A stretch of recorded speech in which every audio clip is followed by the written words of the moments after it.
lift up. Okay, lying here in that pterygopalatine fossa is a ganglion known as the pterygopalatine ganglion. Okay, these are branches of V2. Okay, there's a nerve that runs right pretty much down, I won't say the middle, but close to the middle of the nasal septum, known as the nasopalatine nerve. And when you get into the nasal region, you can sort of chip away. You'll see this little ridge running down the middle of the nasal septum. You can chip away and find the nasopalatine nerve in there. Coming forward, just as with the arteries, there are lateral nasal branches, posterior lateral nasal branches, which are running over the conchae. Okay, and they're supplying innervation to the conchae. And then coming out of this ganglion and going down to the hard palate down here are two nerves, the greater palatine nerve and the lesser palatine nerve. The greater is in front and supplies the hard palate up here. The lesser heads out to the back and goes towards the soft palate back there. So after we open up the nasal cavity and look at these conchae and everything, we will chip away the lateral wall here and find that ganglion. And then you can sort of chip away and see these nerves coming down into the hard palate. So that's where the innervation of the palate comes from. Okay, so those are the things that you will see on Friday when you open up, you bisect the skull today, you open it up on Friday, and then you look at the side wall as well as the septum. Go back to the pharynx, which you will work on today. You start in the back side. Here's our picture again. Okay, the nasal cavity, oral cavity, nasopharynx, oropharynx, laryngopharynx, larynx over here. Okay, these little collections of lymphoid tissue are the tonsils. And what they're part of the immune system. And their job is to help you deal with things that may come in through your nose, foreign objects, foreign things, chemicals and whatever, and diseases and pathogens that come in through your nose or come in through your mouth, and they deal with things in the way the immune system does its job. Okay. They have names. Some cases several names. So at the back of the nasal cavity, way up here at the top of the pharynx, on the back wall of the nasopharynx, is this collection of lymphoid tissue, which are referred to as nasopharyngeal tonsils or adenoids. And in the old days, people used to regularly have their tonsils removed. So there are the adenoids. So here's the nasal cavity, and back up against the wall of the pharynx up here is this stuff, which are adenoids. Okay, there's a little bitty, this is meant to show the eustachian tube, and when we open up the skull, you'll see that actually there's an opening there, and then there's this arch of soft tissue covering it, wrapping around it, which is why it's drawn like this. Okay, so that's the opening eustachian tube towards the middle ear. Just behind that, there's a little bitty, often a little bitty tonsil up there, known as the tubal tonsil.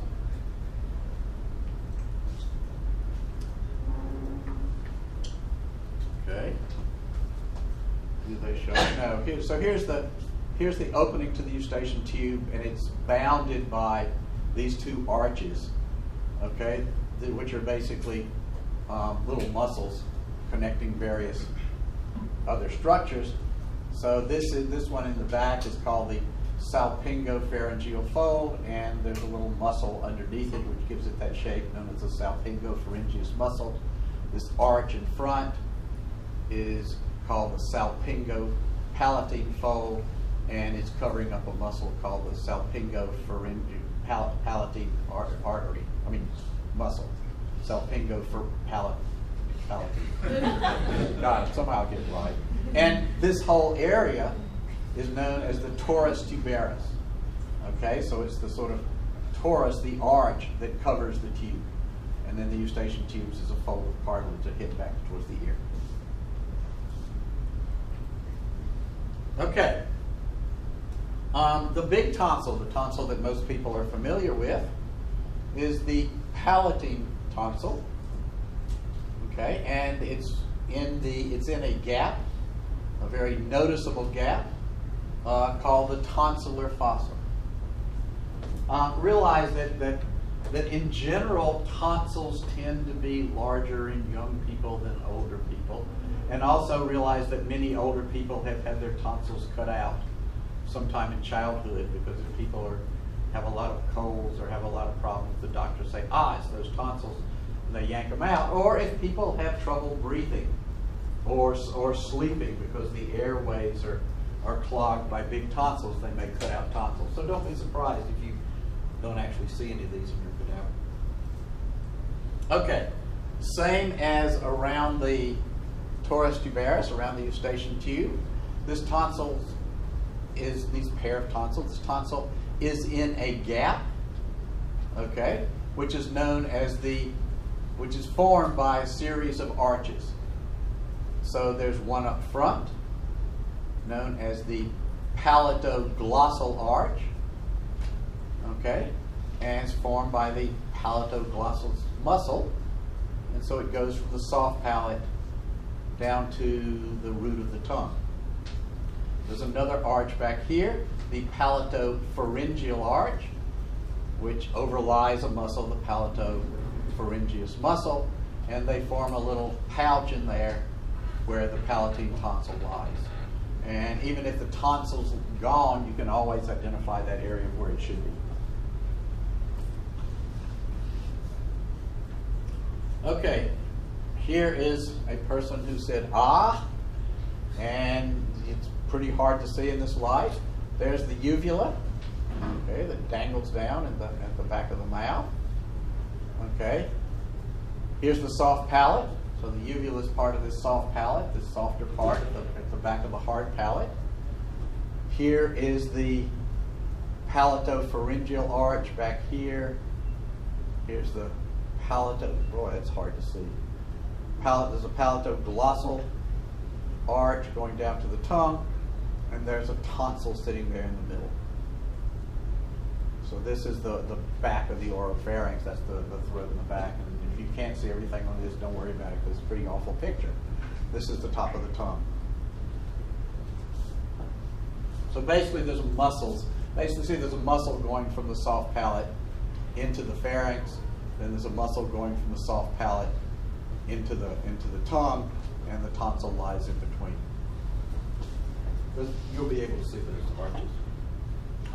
Okay, and again, so there's the palatoglossal, that's going from the soft palate to the base of the tongue.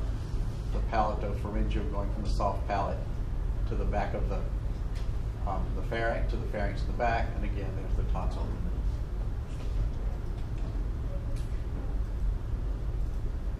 Am I having this problem? Pushing the wrong thing. What? I give up. Help.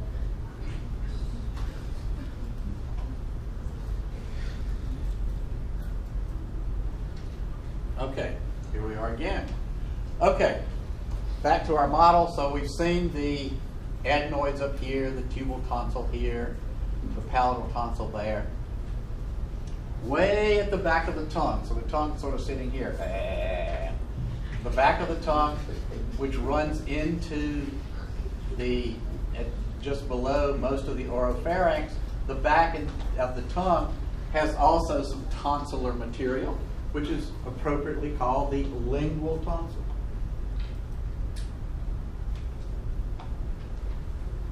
So here's your palatal tonsil lying back here on the side. So here's the front of the tongue. Go back. Way down here at the base of the tongue, there's this sort of blobby looking stuff, which is the lingual tonsil, or ultimately called the lingual follicles. It's way back here, the part of the tongue that's in the throat.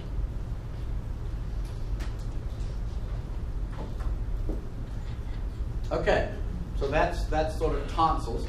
Now let's look and see how this palate, this pharynx, is organized.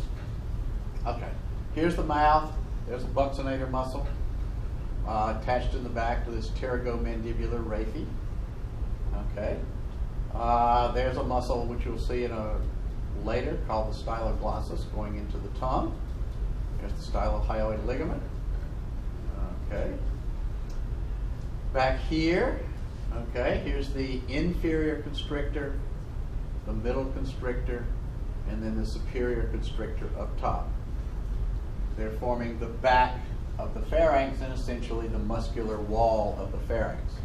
And way down here in front is the laryngeal apparatus, which we'll talk about in a later lecture. Okay, so the superior constrictor, way up high, as the name implies. Okay, it originates from the pterygomandibular raphe, this sort of bit of connective tissue, okay, that runs basically from the pterygoid plates down into the mandible. Also originating from it is the buccinator, which originates there and heads forward. Heading posteriorly is the superior constrictor, which the one on the right, okay, and the one on the left come together. And where they come together, it's called the pharyngeal raphe. It's sort of a midline structure, okay? And then it goes up the top and attaches to a little bump there on the base of the skull known as the pharyngeal tubercle. And like all of these constrictors, it's innervated by the vagus through the pharyngeal plexus. So this pharyngeal raphe is basically, it's like the linea alba, right? You remember it had these lateral abdominal walls coming together, and the one on the right and one on the left originated on lower ribs, and they came together to this insertion in the midline. The same thing's happening with this pharynx. The right superior constrictor and left superior constrictor are coming down, and they meet in this connective tissue in the middle known as the pharyngeal raphe. Okay, so there's your superior constrictor, and attaching up here to this little pharyngeal tubercle, coming in and going up like that. And there's the pharyngeal plexus, this collection of nerves, including the vagus that lies in the back there. Okay, the middle constrictor lies below, okay, and below and posterior to the superior constrictor, okay.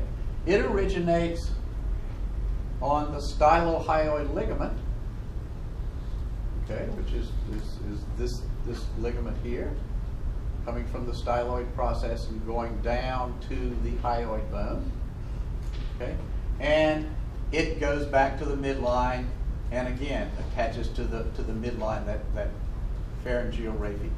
And like every other constrictor, it's innervated by vagus. There it is from the back. So up here's your superior constrictor. Here's your middle constrictor coming down behind it. Okay, and they're originating on either side and going back to the midline. So realize that these things rise as they get towards the midline. So the origin's down here and the insertion's much higher. Okay, and deep, I'm sorry, on the outside of the middle constrictor is the inferior constrictor. The lower part sometimes has a different funny name. Originates, okay, it originates down here on the cartilages of the larynx. Okay, the thyroid cartilage and the cricoid cartilage that we'll see later. Extends posteriorly and superiorly to end up on the pharyngeal raphe. Okay, its innervation is the superior laryngeal nerve, which is a part of the vagus, and the recurrent laryngeal nerve. So it gets innervation partly from up here and partly from down there. Different branches of the vagus, but ultimately vagus. Okay, so there they are. Superior, middle, and inferior constrictor. Okay. The pharynx has a variety of, it has layers just like the scalp. Okay, so out here you have these pharyngeal, these constrictor muscles. Behind there is the retropharyngeal space.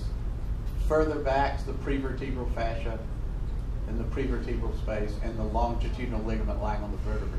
So from back to front, the pharynx is lying up against these cervical vertebrae. Okay, there's a whole series of layers before you get to the muscles themselves. You will not see those layers very clearly. Okay, there are these constrictors originating from stuff on the front and extending backward to the raphe, but they're not a continuous collection of muscles. They're staggered one between the other, and there are gaps between them through which various structures can pass. Okay, so there's your superior constrictor. There's a gap between it and the base of the skull. Okay, so there's your auditory tube. There's your superior constrictor. And there's a little muscle that you see above it called the levator veli palatini, which we will see in a later dissection. There's again, the auditory tube there. And then there's an ascending palatine artery, which is a part of the facial nerve, which can get into the upper part of the pharynx from outside in this gap above the superior constrictor. Between the superior and middle constrictors, there's another gap in here. Okay, your stylopharyngeus muscle comes down here on the back and then slides inside, and the glossopharyngeal nerve, which is lying on top of the stylopharyngeus muscle, also can get into the pharynx by passing through this gap between the superior and middle constrictors. So you should have yesterday found the glossopharyngeal lying on the stylopharyngeus, and then you can trace it in. It's going to go into the back of the tongue. There's your middle constrictor. Okay, reviewing our stylopharyngeus originates, as the name implies, the styloid process. Inserts on the back part of the thyroid cartilage, and basically joins these posterior constrictors. Starts up on the side and sort of heads back in. The glossopharyngeal nerve lies right on top of it, and when it contracts, it pulls the pharynx upwards.